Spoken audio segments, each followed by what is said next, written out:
Fungi में हम लोग पढ़े थे अभी, जस्ट पहले हम लोग पढ़े कि हम लोग उनका लैंगिक जनन जो है 3 चरणों में पूरा होता है, 3 स्टेप्स में पूरा होता है, जिसमें से एक था आपका प्लाज्मोगैमी, दूसरा था कैरियोगैमी। अब हम लोग इस तीसरे पार्ट के बारे में पढ़ रहे हैं, ठीक है। कहता है तीसरा में क्या होता है, युग्मनज में जब मियोसिस सेल डिवीजन होता है। मियोसिस सेल डिवीजन क्या है, मियोसिस सेल डिवीजन में एक पेरेंट सेल से आपका 4 डॉटर सेल बनता है। पहले एक मियोसिस 1 होता है, ये मियोसिस 1 है, और ये यहाँ से आपका 2 डॉटर सेल बना, और फिर जो मियोसिस 2 होता है तो उससे आपका ये 4 डॉटर सेल बनता है, ये 4 डॉटर सेल बनता है, ठीक है। तो ये आपका जो है इसको हम लोग कहते हैं मियोसिस सेल डिवीजन। हिंदी में इसको कहते हैं न्यूनकारी कोशिका विभाजन। ऐसा इसलिए कहते हैं क्योंकि ये जो है आपका द्विगुणित होता है, ये भी जो है आपका द्विगुणित होता है, ये भी द्विगुणित होता है, लेकिन यहाँ जब आता है ना तो ये जो है अगुणित हो जाता है, यानी कि हैप्लॉइड हो जाता है।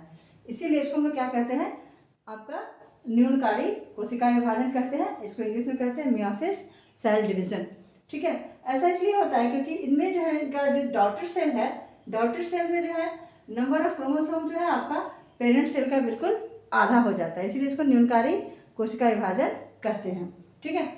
तो वही कह रहा है कि युग्मनज में यानी जायगोट यानी मेल गैमेट और फीमेल गैमेट जब फ्यूज करता है ना, यानी कि यहाँ देखिए ये मेल गैमेट है, मान के चलिए ये मेल गैमेट और ये आपका फीमेल गैमेट जब फ्यूज करेगा तो आपका बनाएगा जायगोट।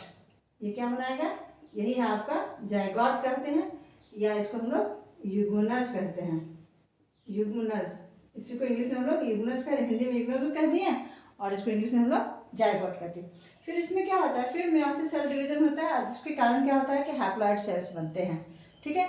जब इसमें क्या करता है कि 2 फिलामेंट जब एक दूसरे के पास आते हैं तो वे द्विगुणित कोशिका बनाते हैं, यानी कि जो हैप्लॉइड है ये 2 हैप्लॉइड और हैप्लॉइड मिल करके आपका डाइप्लॉइड बना देते हैं, यानी कि ये द्विगुणित कोशिका बनाते हैं।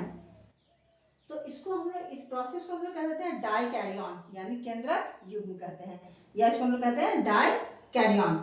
अच्छा, इस अवस्था को, ये जो डाइकैरियन बना, ये जो फेज है ना, इसको हम लोग कहते हैं द्विकेंद्रक प्रावस्था या डाइकैरियो फेज, ठीक है। तो हम लोग यहाँ पे क्वेश्चन आपका निकल के आता है तो बताइए डाइकैरियो फेज से आप क्या समझते हैं।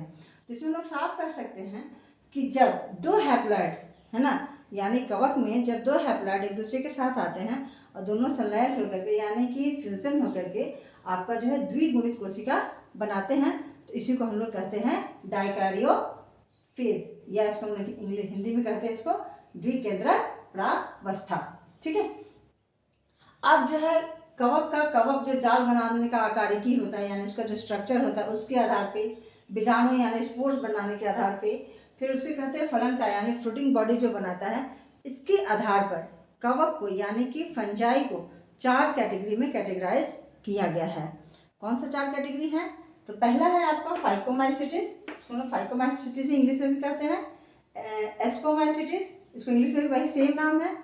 तीसरा है इसका बेसिडियोमाइसिटिस, इसका भी सेम नाम है इंग्लिश में भी, और ड्यूटेरोमाइसिटिस, इनका भी यही नाम है, ठीक है। तो इन 4 प्रकार के कवकों के बारे में अब हम लोग एक एक करके हम लोग पढ़ेंगे।